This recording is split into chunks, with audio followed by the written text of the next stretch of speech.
American ആക്രമണ ഭീതി കനത്തതിനു പിന്നാലെ ഏത് സാഹചര്യത്തെയും നേരിടാൻ ഇറാൻ തയ്യാറെടുക്കുന്നുവെന്ന് റിപ്പോർട്ടുകൾ. പ്രതിരോധം ശക്തമാക്കുന്നതിന്റെ ഭാഗമായി ആണവ കേന്ദ്രങ്ങൾക്കുമേൽ ഇറാൻ സംരക്ഷണ കവചം തീർത്തുവെന്നാണ് വാർത്തകൾ.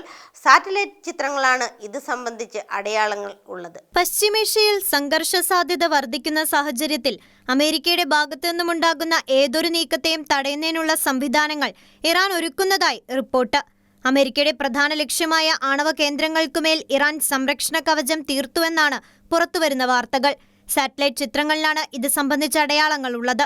കഴിഞ്ഞ വർഷത്തെ 12 ദിവസ യുദ്ധത്തിനിടെ ഇറാന്റെ ആണവ കേന്ദ്രങ്ങളിൽ US ബങ്കർ ബസ്റ്റർ ബോംബുകൾ പ്രയോഗിച്ചിരുന്നു.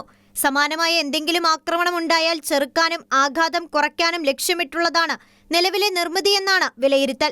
ഇസ്ഫഹാൻ, നദാൻസ് ആണവ നിലയങ്ങൾക്കുമേലാണ് സംരക്ഷണത്തിനായി പുതിയ മേൽക്കൂര സ്ഥാപിച്ചത്. സംരക്ഷണ കവചം വന്നതോടെ ആണവ നിലയങ്ങളുടെ ദൃശ്യം പൂർണ്ണമായും സാറ്റലൈറ്റിൽ നിന്ന് മറഞ്ഞു. ഇത് തന്നെയാകും ഇറാൻ ലക്ഷ്യമിട്ടതെന്നും വ്യക്തമാക്കുന്നു. രാജ്യാന്തര ആണവ ഏജൻസിയെ തങ്ങളുടെ ആണവ കേന്ദ്രങ്ങളിൽ പരിശോധനയ്ക്ക് ഇറാൻ കുറച്ചു കാലമായി അനുവദിക്കുന്നതേയില്ല. നിലവിലെ മേൽക്കൂര കെട്ടിമറക്കൽ കൂടിയായതോടെ വിദൂരമായി പോലും ആണവ നിലയത്തിലേക്ക് നോക്കാനുള്ള സാധ്യതകളും ഇറാൻ അടച്ചു.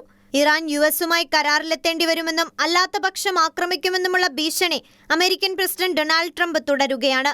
ഇറാൻ ഭരണകൂടത്തിനെതിരെ രാജ്യത്തിനുള്ളിലുണ്ടായ കലാപത്തെ ഖമനേയി ഭരണകൂടം അടിച്ചമർത്തിയതിനെ തുടർന്നാണ് ട്രംപ് ആക്രമണ ഭീഷണി കടുപ്പിച്ചത്.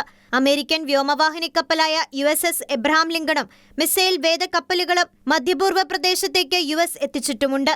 അതേസമയം ആണവ കേന്ദ്രങ്ങളുടെ പുനർനിർമ്മാണത്തിന്റെ വിവരങ്ങൾ അമേരിക്കയിൽ നിന്നും ഇസ്രായേലിൽ നിന്നും മറയ്ക്കുന്നതിനായാണ് മേൽക്കൂര കെട്ടിയതെന്ന റിപ്പോർട്ടുകളും പുറത്തുവന്നിട്ടുണ്ട്.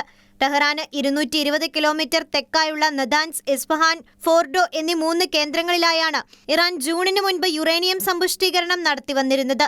60% സമ്പുഷ്ടീകരിച്ച യുറേനിയമാണ് നദാൻസിൽ അപ്പോൾ ഉണ്ടായിരുന്നത്. ഇസ്ഫഹാനിലാവട്ടെ സമ്പുഷ്ടീകരണത്തിന് സഹായിക്കുന്ന യുറേനിയം ഗ്യാസും. പർവ്വത്തിനടിയിലായാണ് ഫോർഡോ ഇറാൻ സൂക്ഷിച്ചിരിക്കുന്നത്. അമേരിക്കയുടെ ബങ്കർ ബസ്റ്റർ ആക്രമണത്തിൽ ഫോർഡോയ്ക്കുൾപ്പെടെ സാരമായ നാശനഷ്ടം വന്നുവെന്നായിരുന്നു റിപ്പോർട്ട്. എന്നാൽ ആണവ ശേഖരം ഇറാൻ സുരക്ഷിത കേന്ദ്രങ്ങളിലേക്ക് ഇതിനു മുൻപ് തന്നെ മാറ്റിയിരുന്നുവെന്നും ആ സമയത്ത് വാർത്തകൾ പുറത്തുവന്നിരുന്നു.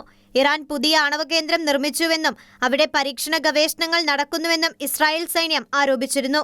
ഇതിനൊപ്പം അത്യുഗ്രശേഷിയുള്ള അണവായുധം തലേഖാൻ 2 എന്ന സ്ഥലത്ത് നിർമ്മിക്കുന്നതായും ബലിസ്റ്റിക് മിസൈൽ പദ്ധതി ഇറാൻ പുനരാരംഭിച്ചതായും സാറ്റലൈറ്റ് ചിത്രങ്ങൾ അടിസ്ഥാനമാക്കി രാജ്യാന്തര മാധ്യമങ്ങൾ റിപ്പോർട്ട് ചെയ്യുന്നു.